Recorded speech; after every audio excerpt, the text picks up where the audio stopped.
এখন যুগ জামানা পরিবর্তন হয়ে গেছে, সব কিছুর পরিবর্তন হয়ে গেছে। কেমন? আগেকার দিনে হিন্দু ধর্ম অনুযায়ী, হিন্দু শাস্ত্র অনুযায়ী ছেলে অথবা মেয়ে হলে ছেলেদের নাম রাখা হতো কৃষ্ণ, বলরাম, নিত্যানন্দ, প্রেমানন্দ, অনেক বড় বড় নাম এবং শাস্ত্র অনুযায়ী নাম রাখা হতো। আর এখন এমন যুগ জামানা এসে গেছে, দেখো মুসলমানদের ক্ষেত্রেও তাই হতো। মুসলমানদের ক্ষেত্রে কেমন হতো? মজিদ, জোলাম, রহিম, কাবাতুল্লাহ ইত্যাদি ইত্যাদি নাম হতো। তো এখন অত বড় বড় নাম পাবেন না, ওইরকম শাস্ত্র অনুযায়ী কোনো নামই থাকবে না, কোনো গোত্র নাই, শাস্ত্র নাই, পরিবারের কোনো সিস্টেমের মধ্যে নাই।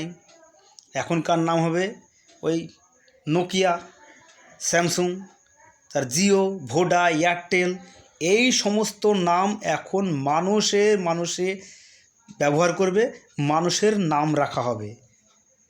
আসছে সেদিন, এখনও হয়তো চালু হয়ে গেছে, সেটা বন্ধুবান্ধবরা ডাকে ওই নামে।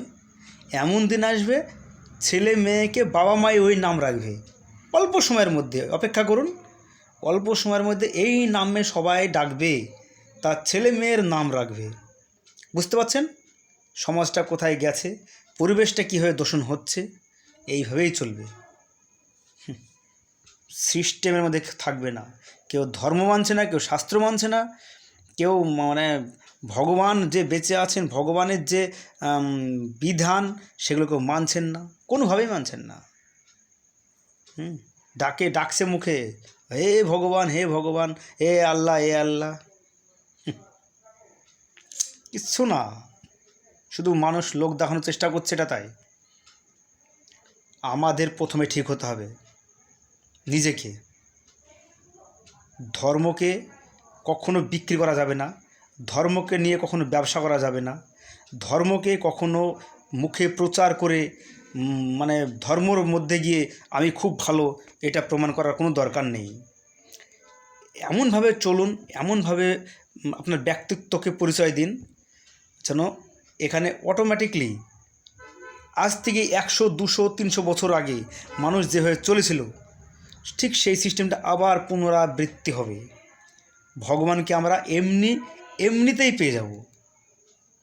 অত ঘটা করে নামযজ্ঞ দিতে হবে না, উৎসব দিতে হবে না, পুজো দিতে হবে না, অত ঘটা করে বড় জালসা দিয়ে কাজ হবে না।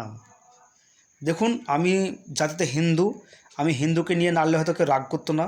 আমি অন্য ধর্মকেও বলেছি, যদি কোনো ভুল করে থাকি ক্ষমা করে দেবেন, প্লিজ রাগ করবেন নাকি আমার কথায়।